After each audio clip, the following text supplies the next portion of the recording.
Bismillahirrahmanirrahim. Demi tanah air tercinta Indonesia, kami relawan progresif bersumpah setia pada Bapak Ganjar dan Bapak Mahfud, calon Presiden Republik Indonesia. Tabe kereng. Untuk itu berilah kami titah, maka kami laksanakan atas nama kebenaran, keadilan, dan kehormatan. Sekali layar terkembang, pantang biduk surut ke pantai.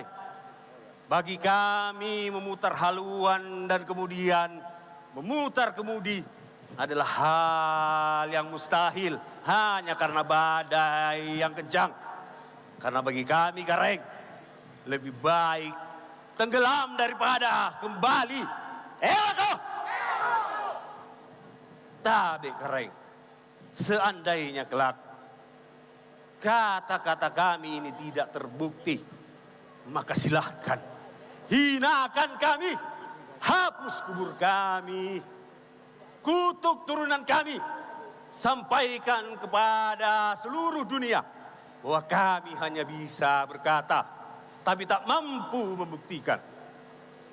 Demikian Kareng. Semoga Allah, Tuhan yang Maha Kuasa, memberikan kemenangan pada kita, mengabulkan seluruh doa dan harapan untuk rakyat Indonesia. Merdeka! Merdeka! Merdeka! Wassalam.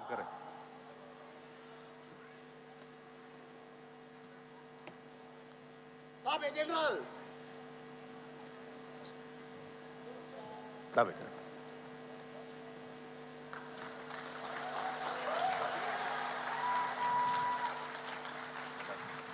Sama-sama. Tabe Jenderal. Tabe. Tabe. Terima kasih.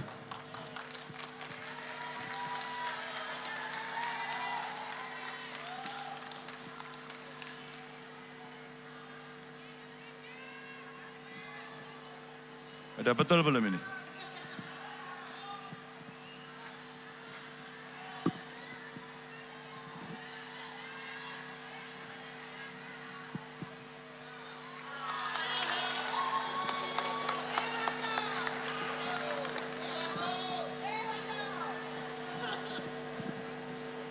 Ewako.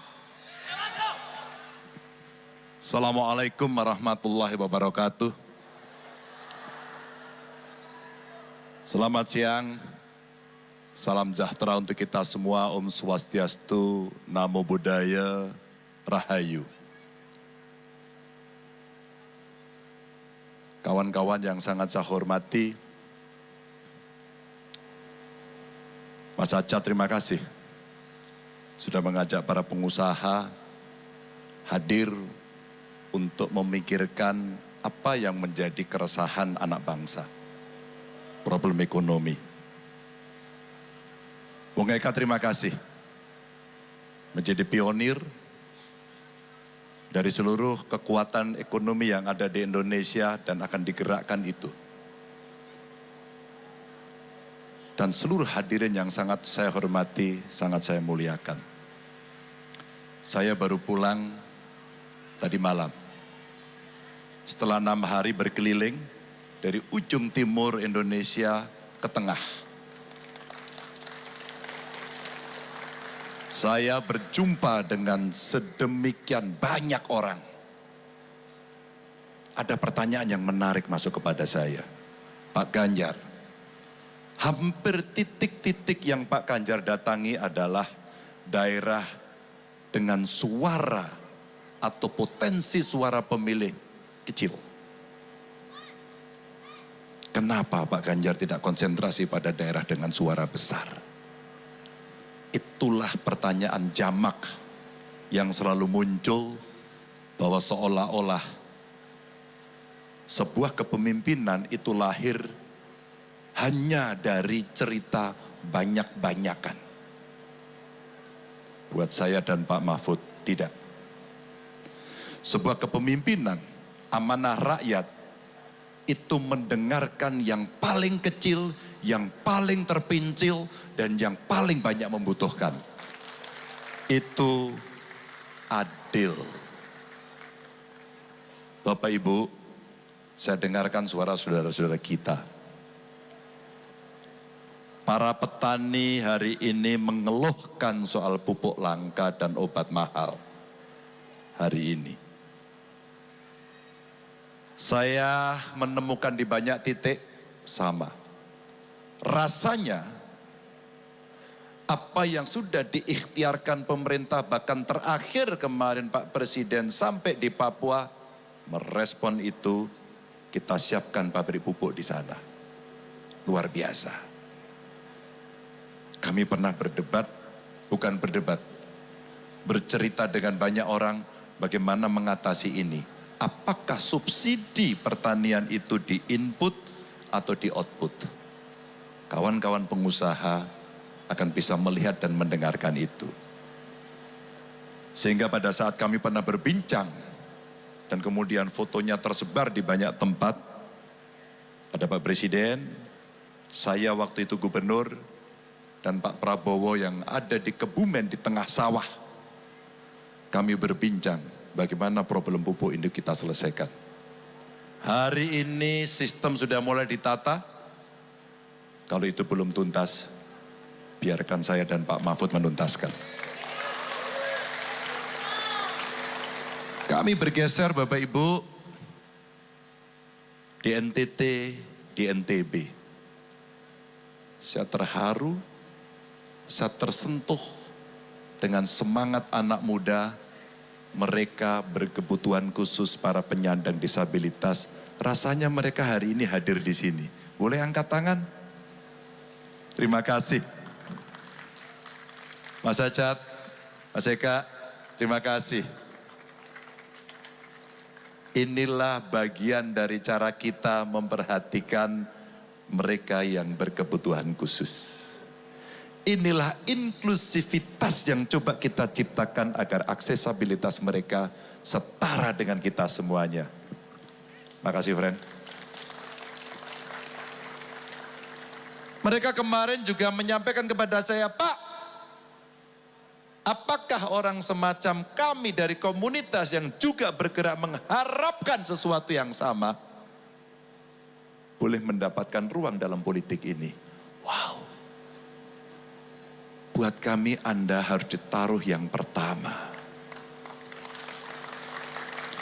Inilah pembelajaran dalam pengalaman politik saya sejak mahasiswa sampai dengan hari ini adalah cerita merencanakan pembangunan untuk kesetaraan. Jangan tinggalkan satupun. No one left behind. Ajaklah mereka sebagai sebuah partisipan agar kita semuanya bisa memahami itu. Untuk kawan-kawan, ada pelatihan yang dibutuhkan, ada akses modal, ada pendampingan, dan tentu saja mitra-mitra tadi yang dibutuhkan. Selesai? Belum Bapak Ibu. Harapan besar dari sebuah kontestasi adalah perbaikan. Harapan besar dari sebuah kontestasi adalah kenikmatan sama yang diharapkan secara adil, merata. Itu harapan. Saya bertemu ibu-ibu. Bonita, terima kasih sudah hadir, pengusaha perempuan. Sejak saya gubernur saya diajari bagaimana kelompok perempuan ini dalam pengambilan keputusan politik selalu terpinggirkan, termarginalkan. Itu menginspirasi saya berikutnya ketika mereka diajak dalam perencanaan pembangunan, idenya keluar dengan sangat luar biasa.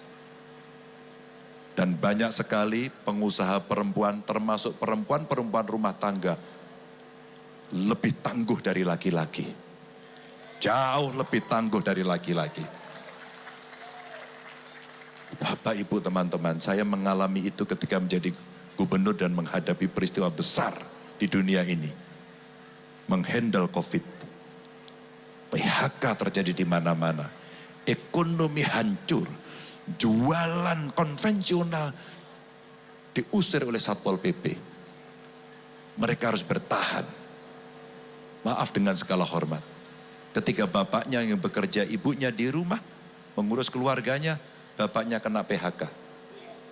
Apa yang diberikan dari sebuah cerita dari seorang ibu kepada saya dalam WA, Pak Ganjar, bisakah Bapak menolong keluarga kami, suami kami?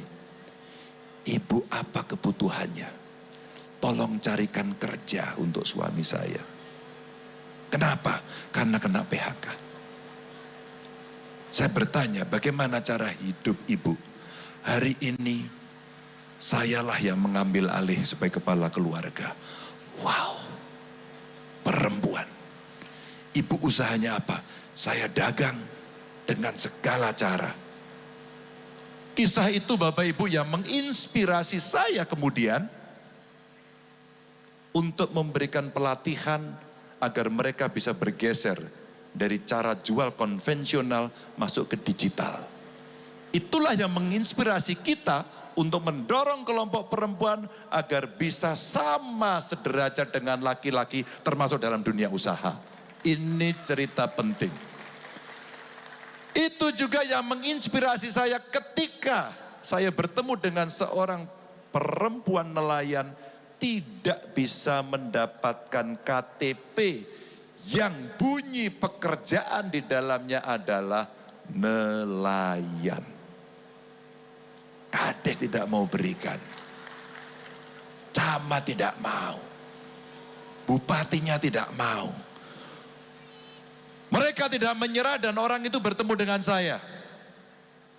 Kenapa ibu meminta itu? Pak, saya perempuan nelayan. Saya bisa sama dengan laki-laki. Dan pekerjaan saya melaut. Kenapa hak ini tidak diberikan kepada saya? Bapak Ibu, itu hanya butuh keputusan. Gampang. Cukup laksanakan. Inilah politik, inilah perintah. Bapak Ibu, ketika amanah itu masuk kepada kita, rasanya kita berdosa tidak bisa menyelesaikan masalah. Maaf sekecil itu. Inspirasi dari ibu itu adalah beliau orang hebat, pejuang tanpa lelah. Dan keputusan saya tidak terlalu sulit. Hanya cukup memerintahkan kepada dinas Dukcapil untuk, Bu, kebetulan kepala dinas saya saat itu perempuan, buatkan KTP dengan pekerjaan nelayan dan hari ini harus jadi. Bu Nita, apa yang terjadi pada cerita itu? Perempuan nelayan ini kemudian mendapatkan hak akses permodalan. Dia mendapatkan hak pelatihan. Dia mendapatkan hak atas bantuan. Dan dia sekarang menggerakkan perempuan nelayan lebih banyak lagi. Tokoh yang sangat inspiratif. Selesai? Belum. Ketika pelatihan ada, produk knowledge bagus, maka akses modal, lagi-lagi tindakan afirmasi yang mesti kita lakukan. Saya punya bank saat itu. Bank Jateng. Direksi kumpul. Konsultasi dengan OJK.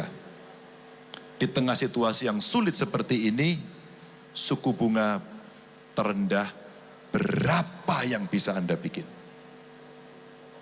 Diskusilah, dikaji, dan ketika kur 12% ternyata kita bisa menetapkan kur 7%. Dan ketika itu mau diberikan, lendingnya mau diberikan kepada para pengusaha kelompok perempuan, Bu.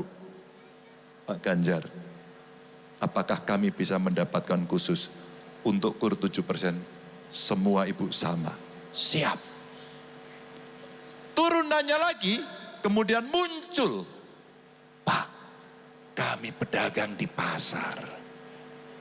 Modal kami yang kita butuhkan 500.000, Pak. 1 juta Pak, 2 juta Pak. Apakah Pak Ganjar bisa berikan itu? Tolong kaji. Bapak Ibu, bank ternyata bisa berputar, memutar pikirannya dengan sangat cepat. Lalu kami kan berikan kredit khusus perempuan bakul di pasar. Bunganya 2% setahun.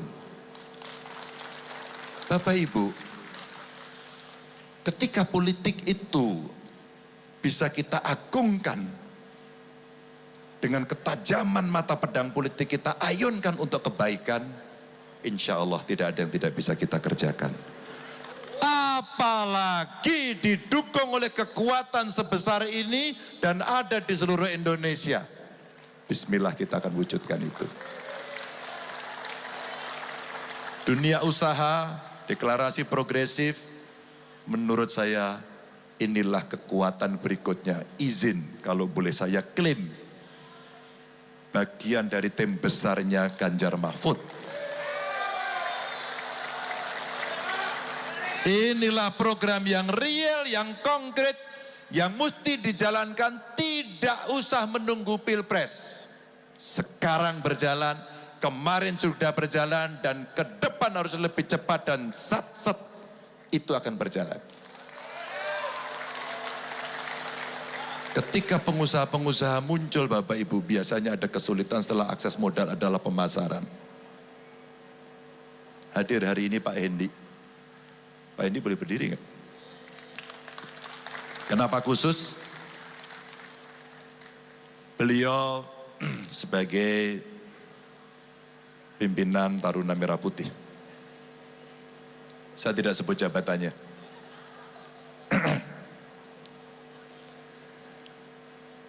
Beliau mengajari saya bagaimana 40% dari APBN APBD dibelanjakan untuk UMKM. 40%. Beliau ajarkan kepada saya pada saat itu bagaimana Pemda mengambil dengan cepat, menginisiasi cepat dengan e-katalog lokal. Bapak Ibu, ketika Bapak Ibu sudah punya produk, publik membutuhkan, pemerintah bisa membuat kebijakan untuk menstimulus itu, tugas pemerintah hanya cukup mendampingi saja. Membereskan administrasi, mengkurasi seluruh produknya, memasukkan dalam kondisi mereka betul-betul UMKM naik kelas, dan kamilah yang membeli produk Bapak Ibu sekalian. Itulah Pak Hendi. Sekarang e-katalog nasional sudah berapa itemnya Pak Hendi? Berapa juta? 7,8 juta sekarang sudah masuk. Itu artinya produk Bapak Ibu sekalian akan bisa dibawa. Bapak Ibu, hari ini saya senang karena sekali lagi, kalau itu kita laksanakan, ini akan berjalan dengan baik, termasuk ekonomi kreatif dari anak-anak muda. Maka kalau ini bisa ditampung, progresif kemudian menjadi wadah untuk mengembangkan ini, maka 3 hal yang sekarang menjadi problem bangsa ini dan menjadi harapan masyarakat untuk sat-set dikerjakan. Satu setelah saya tanya mereka adalah, kenapa pendapatan kami rendah? Sehingga daya beli menurun. Ini kita ciptakan dengan cara dia harus bisa kerja dengan aman. Kaosnya Pak Asyad. Yang berikutnya ternyata problemnya adalah, Pak, lapangan kerjanya mana kalau saya harus bekerja? Maka 2 hal yang mesti kita capai. Anda bisa menjadi pegawai dengan sekolah gratis. Anda bisa menjadi pegawai dengan pendidikan yang bagus, siapkan dengan sekolah gratis. Jalan. Tapi kalau tidak, Bung Eka udah sampaikan, jadilah pengusaha. Progresif akan membantu. Kita bukan orang-orang yang gampang menyerah. Kita orang-orang yang selalu berjuang dan pengusaha. Tapi terakhir Bapak Ibu, itu semua akan menjadi tidak mudah kalau pemerintahannya tidak bersih. Kalau pemerintahannya korupsi, kolusi, dan nepotisme. Itulah yang harus kita ganyang. Dan itu bisa kita lakukan kalau Ganjar Mahfud mendapatkan dukungan penuh dari Bapak Ibu sekalian. Terima kasih. Mohon maaf atas kesalahan, kekurangan. Salam saya untuk keluarga. Wassalamualaikum warahmatullahi wabarakatuh. Terima kasih yang sebesar-besarnya untuk Bapak Ganjar Pranowo atas orasi yang sangat luar biasa. Saya mohon untuk tetap berada di atas panggung.